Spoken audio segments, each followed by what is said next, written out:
नमस्कार। Ananya study classes में आप सभी का बहुत बहुत स्वागत है। आप लोग कैसे हैं? आई होप आप लोग बहुत अच्छे होंगे, पढ़ाई मन से कर रहे होंगे।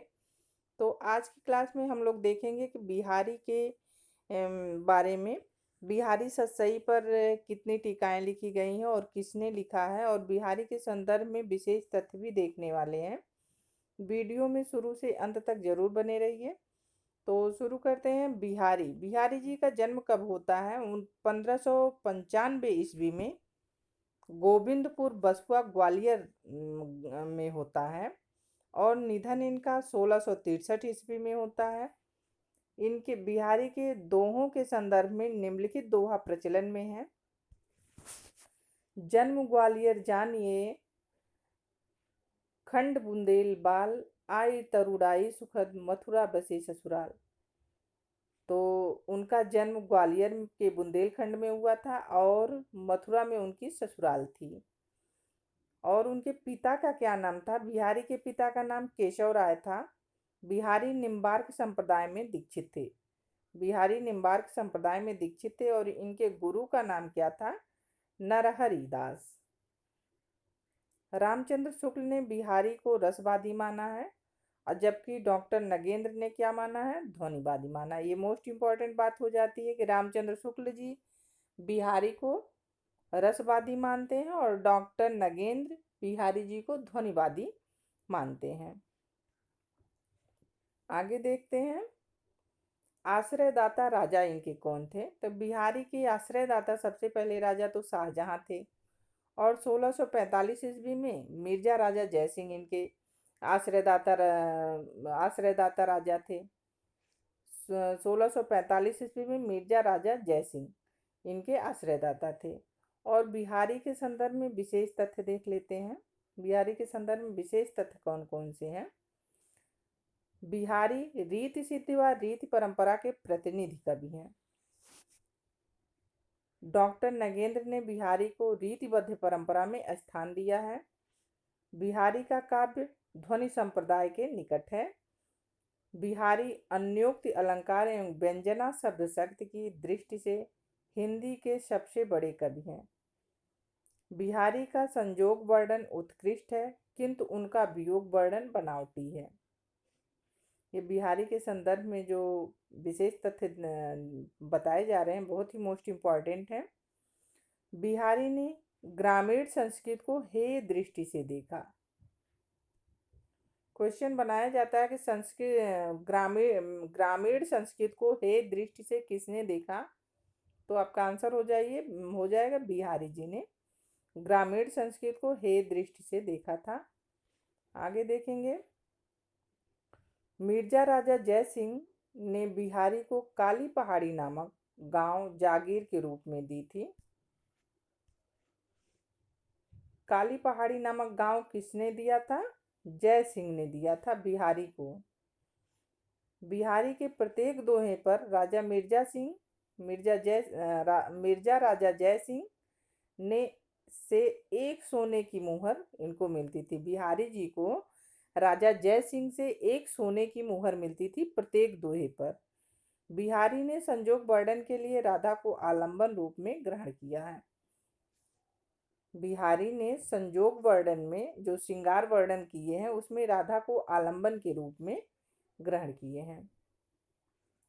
बिहारी की राधा वाचाल थी।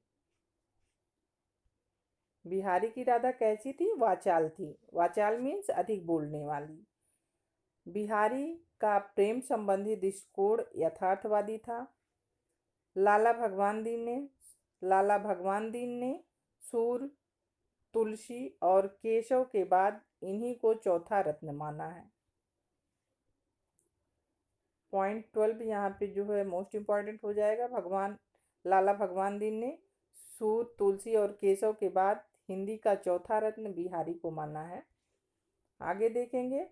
बिहारी एकमात्र रचना सतसई है। बिहारी जी की एकमात्र रचना कौन सी है? बिहारी सतसई। और बिहारी सतसई में कुल दोहे कितने हैं? 719 माने जाते हैं, जिसमें से 713 दोहे हैं और 6 सोरठा छंद है। तो बिहारी के संदर्भ में यहाँ पे कंफर्म हो जाता है कि बिहारी के दोहे कितने थे? 719 दोहे कुल थे। टोटल छंदों की संख्या 719 थे, जिसमें से 713 दोहे हैं और 6 सोरठा छंद है। बाबू जगन्नाथ रत्नाकर द्वारा लिखित टीका बिहारी रत्नाकर में 713 दोहे हैं। जो जगन्नाथ रत्नाकर ने बिहारी रत्नाकर नाम से टीका लिखी है, उसमें 713 दोहे हैं। तो आगे देखते हैं। बिहारी सतसई की रचना मिर्जा राजा जय सिंह के पुत्र राम सिंह को शिक्षा देने के लिए की गई थी। ये देखिए मोस्ट इम्पॉर्टेंट बात हो जाती है कि बिहारी सतसई की रचना बिहारी जी ने क्यों की थी। तो मिर्जा राजा जय सिंह के पुत्र राम सिंह को शिक्षा देने के लिए की गई थी। ये आप लोग नोट डाउन कर लीजिए। बिहारी सतसई की रचना मिर्जा राजा जय सिंह के पुत्र राम सिंह को शिक्षा देने के लिए की गई थी। बिहारी सतसई की अगला पॉइंट है, बिहारी सतसई की रचना 1633 ईस्वी में आरंभ हुई और 1662 ईस्वी में पूर्ण हुई। बिहारी सतसई की रचना कब शुरू होती है? 1633 ईस्वी में आरंभ होती है और 1662 ईस्वी में यह पूर्ण हो जाती है। बिहारी सतसई पर निम्नलिखित ग्रंथों का प्रभाव है। बिहारी सतसई पर किन किन ग्रंथों का प्रभाव है? तो बिहारी सतसई पर देखिए यहाँ पे अमरूक शतक का प्रभाव है, गाथा सप्तशती का प्रभाव है, आर्या सप्तशती का प्रभाव है। तो गाथा अमरूक शतक के रचनाकार कौन है? अमरूक है। और इसकी भाषा क्या है अमरूक शतक की? संस्कृत भाषा है। गाहा सप्तशती के लेखक कौन है? हाल है। और हाल को शालिवाहन भी कहा गया है। और इसकी भाषा क्या थी गाथा सप्तशती की? प्राकृत भाषा थी। आर्या सप्तशती के लेखक कौन है? गोवर्धनाचार्य हैं। और आर्या सप्तशती की भाषा क्या है? संस्कृत भाषा है। आगे देखते हैं। बिहारी सतसई में सबसे ज्यादा छंद लगभग 600 श्रृंगार रस के हैं।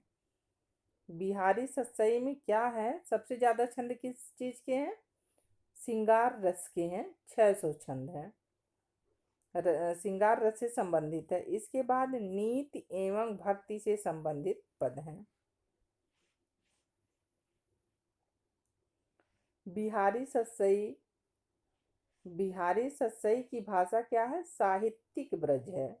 बिहारी सतसई की भाषा क्या है? साहित्यिक ब्रज है। बिहारी सतसई हिंदी की श्रेष्ठतम मुक्तक काव्य। बिहारी सतसई कैसा काव्य है? तो वो मुक्तक काव्य है।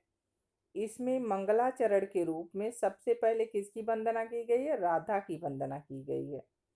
बिहारी सतसई मुक्तक काव्य है और इसमें मंगलाचरण के रूप में राधा की वंदना की गई है। बिहारी सतसई पर 50 से ज़्यादा टीकाएं लिखी गई हैं। बिहारी सतसई पर 50 से ज़्यादा टीकाएं लिखी गई, जिनमें से निम्नलिखित प्रमुख हैं। कृष्णलाल की टीका, जिसके लेखक कृष्णलाल हैं, और यह जो है किस छंद में है? दोहा और सवैया छंद में है। अमर चंद्रिका सूरत मिश्र इसके लेखक हैं। यह किस में है? दोहा छंद में लिखा गया है।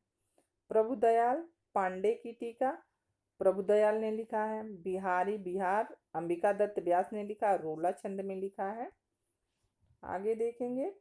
संजीवनी भाष्य के लेखक पदम सिंह शर्मा है। यह तुलनात्मक पद्धति में लिखी गई है। हरिप्रकाश टीका किसकी है? हरिचरण दास की है। बिहारी रत्नाकर 1925 ईस्वी में बाबू जगन्नाथ दास रत्नाकर ने लिखा है। बिहारी रत्नाकर नाम से बिहारी सतसई पर टीका लिखे हैं। यह बिहारी सतसई की सबसे प्रामाणिक टीका मानी जाती है। जगन्नाथ रत्नाकर जी की जो टीका है बिहारी रत्नाकर 1925 में लिखी गई है, यही बिहारी सतसई की सबसे प्रामाणिक टीका मानी जाती है। लाल चंद्रिका लल्लू लाल ने लिखा है।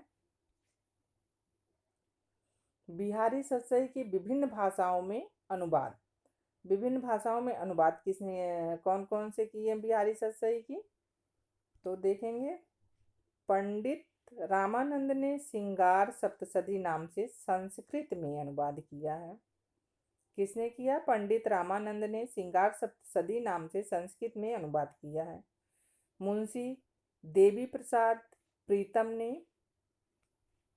गुलदस्त बिहारी नाम से उर्दू में अनुवाद किया। आनंदी लाल ने क्या किया? फिरंगी नाम से फारसी में अनुवाद किया है। तो ये तीनों बातें जो मोस्ट इम्पॉर्टेंट हो जाती हैं। यहाँ पे देखिए कि पंडित परमानंद जो है सिंगार सप्तशती नाम से संस्कृत में अनुवाद करते हैं बिहारी सतसई का, और मुंशी देवी प्रसाद प्रीतम गुलदस्त बिहारी नाम से उर्दू में करते हैं, और फिरंगी सतसई नाम से फारसी में अनुवाद आनंदी लाल करते हैं। तो ये तीनों पार्ट बहुत मोस्ट इम्पॉर्टेंट हो जाते हैं, आप लोग नोट डाउन कर लीजिए।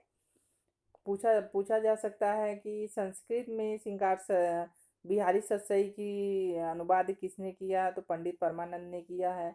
उर्दू में किसने किया है? तब देवी मुंशी प्रसाद प्रीतम ने गुलदस्त बिहारी नाम से किया है। फारसी में अनुवाद किसने किया? तो आनंदी लाल ने फिरंगी सतसई नाम से किया है। आगे देखेंगे बिहारी सतसई एवं बिहारी के संदर्भ में आलोचकों के मत।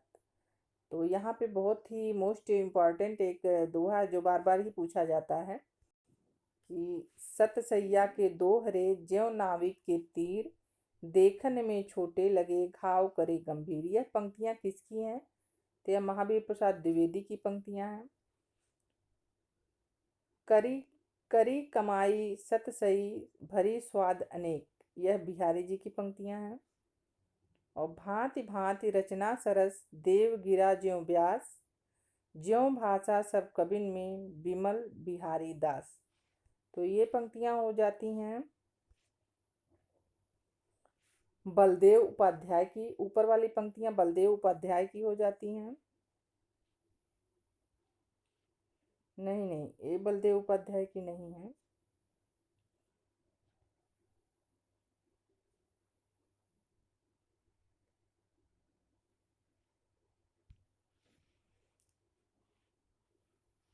आगे देखते हैं। बिहारी सतसई शक्कर की रोटी है, जहाँ से भी खाओ मीठी लगती है। यह बहुत मोस्ट इम्पॉर्टेंट है। यहाँ पे आप देख सकते हैं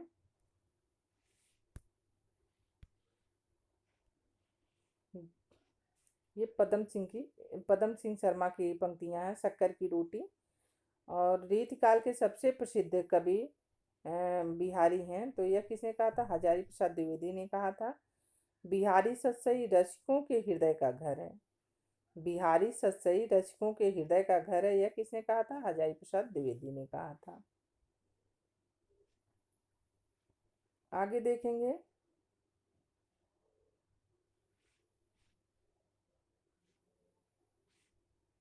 बिहारी की कविता या जूही या चमेली का फूल है, तो देव की कविता कमल या सुमन का। बिहारी की कविता या जूही या चमेली का फूल है, तो देव की कविता गुलाब या कमल का सुमन है। यह पंक्तियां किसकी हैं? कृष्ण बिहारी मिश्र की हैं।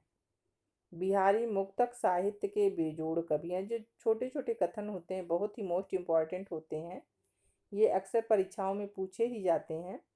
बिहारी मुक्तक साहित्य के बेजोड़ कवि हैं। ये हो जाता है विश्वनाथ का। समस्त यूरोप के साहित्य में बिहारी सतसई के समक्ष अन्य कोई रचना नहीं है। बिहारी भारत के थॉमसन कहे जाते हैं। यह कथन किसका है? तो यह कथन ग्रियर्सन का हो जाता है। आगे है, इस छोटे से ग्रंथ में इस कवि रत्न ने मानो समुद्र कूचे में बंद कर दिया हो। यह कथन मिश्र बंधुओं का है। इनकी कविता सिंगारिक है, परंतु प्रेम की उच्च भूमि पर नहीं पहुंचती है। यह शुक्ल जी का कथन है। इनकी कविता तो सिंगारिक है, परंतु प्रेम की उच्च भूमि पर नहीं पहुंचती। यह शुक्ल जी का कथन है। अगला कथन है, अगला कथन भी शुक्ल जी का ही है। बिहारी सतसई ग्रंथ इनकी इतनी बड़ी कीर्ति का आधार है। वस्तुतः किसी कवि का यश उनकी रचनाओं के परिणाम से नहीं होता, गुण के हिसाब से होता है। यह कथन जो है शुक्ल जी का है। तो देख लीजिए, आगे देखते हैं।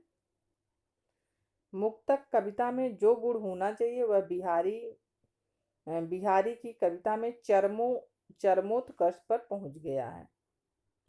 यह कथन शुक्ल जी का है। यह कथन जो है शुक्ल जी का है। यहाँ से देखिए, मुक्तक कविता में जो गुण होना चाहिए वह बिहारी की कविता में चरमोत्कर्ष पर पहुंच गया है। आगे देखेंगे, इसमें बिहारी सतसई में रस के ऐसे छींटे पड़ते हैं कि हृदय कलिका थोड़ी देर के लिए खिल उठती है। यह भी कथन किसका है? शुक्ल जी का है। बिहारी की भाषा चलती होने पर भी साहित्यिक है। यह बहुत ही मोस्ट इम्पॉर्टेंट है। आप आने लायक क्वेश्चन, मुझे लग रहा है कि आने वाला क्वेश्चन है। बिहारी की भाषा चलती होने पर भी साहित्यिक है, यह शुक्ल जी का कथन है। इसको आप लोग याद रखिए। आगे है, यदि सूर सूर तुलसी शशि उडगन केशवदास तो बिहारी पीयूष वर्षी मेघ हैं। यह कथन किसका? राधा चरण गोस्वामी का है। बिहारी पर चर्चित रचनाएं कौन कौन सी हैं ये देख लेते हैं। यह मोस्ट इम्पॉर्टेंट पेज हो जाएगा। यहाँ से आप देखिए, देव और बिहारी, कृष्ण बिहारी मिश्र इसके लेखक हैं। देव और बिहारी, कृष्ण बिहारी मिश्र। बिहारी और देव, लाला भगवान दीन। कविवर बिहारी, जगन्नाथ रत्नाकर। बिहारी, विश्वनाथ प्रसाद मिश्र। बिहारी की वाग विभूति विश्वनाथ प्रसाद मिश्र की रचना है। तो ये हैं। आगे देखते हैं, मुक्तक कविता में जो गुण होना चाहिए वह बिहारी की, ये हमने पढ़ा चुके हैं। आगे ये हो चुका है। मुक्तक कविता में जो गुण होना चाहिए वह बिहारी ने में चरमोत्कर्ष पर है, शुक्ल जी का है। बिहारी सतसई में ऐसे छींटे पड़े हैं जिससे हृदय कलिका थोड़ी देर के लिए खुल उठी है, शुक्ल का है। बिहारी की भाषा चलती होने पर भी साहित्यिक है, शुक्ल का है। यदि सूर सूर तुलसी शशि उडगन केशवदास तो बिहारी पीयूष वर्षी मेघ है। यह राधा चरण गोस्वामी की पंक्तियां हैं। आगे देखते हैं, बिहारी पर चर्चित रचनाएं, ये भी हमने करवा दिया। चलिए एक बार फिर कर देते हैं ताकि रिवीजन हो जाए। तो देव और बिहारी कृष्ण बिहारी मिश्र की हैं। बिहारी और देव लाला भगवान दीन की हैं। कविवर बिहारी जगन्नाथ रत्नाकर दास की है। बिहारी विश्वनाथ प्रसाद मिश्र की हैं। बिहारी बाग विभूति विश्वनाथ प्रसाद मिश्र की हैं। तो आज की वीडियो में यहीं तक। आई होप आप लोगों को वीडियो पसंद आई हो। वीडियो को लाइक करना और शेयर करना और कमेंट करके ये ज़रूर बताया करें कि वीडियो आपको कैसी लगी। धन्यवाद।